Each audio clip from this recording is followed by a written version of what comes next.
President Biden in a wheelchair. Those images are just a hint of where things are headed in our brave new world of artificial intelligence. Now, everything about this woman, and I mean everything, comes across as phony. We live in an age of diversity as the top national security threat. I believe Dr. Fauci has manufactured the coronaviruses. Now there's 100% evidence that the deep state colluded with the mainstream media to actively interfere in the last presidential election. The man who Republican members of Congress call Orange Jesus wants to shut down MSNBC. And look what happened to our country. For example, July 13th, when a sniper came within inches of assassinating Donald Trump as he addressed an outdoor rally in Pennsylvania. Take a look at what happened. You're telling me the Secret Service let a guy climb up on a roof with a rifle only 150 yards from Trump? Inside job. Truth as a concept is really in trouble. It's suspect. The cumulative impact of the lies and distortions just keeps growing.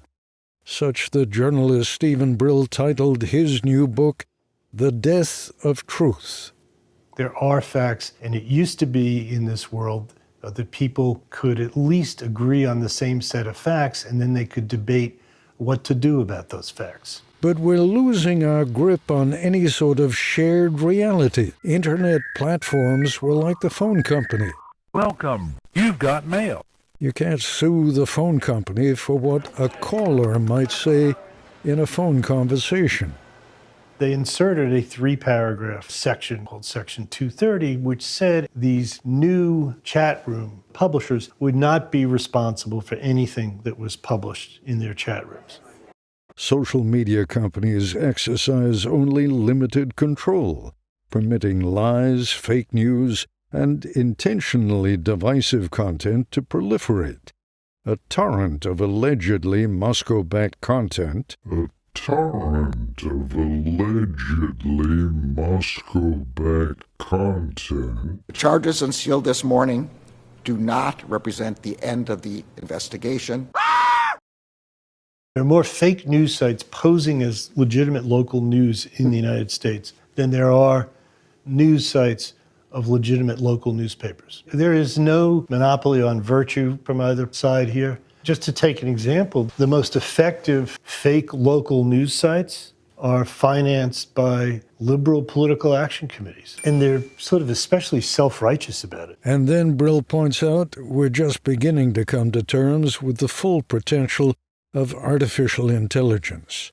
My fellow Americans, I want to take a moment to address some of the hateful you've been talking about me. It disorients everything because you don't know if something is a hoax or is political propaganda or is a deep fake. You just don't know what to believe. In the environment you describe, is it possible for us to have a clean, fair, universally acceptable election?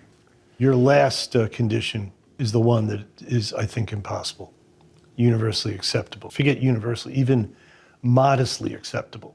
I have a real fear that one way the disbelief and anger that's going to prevail on November 6th is really going to put our country to a test.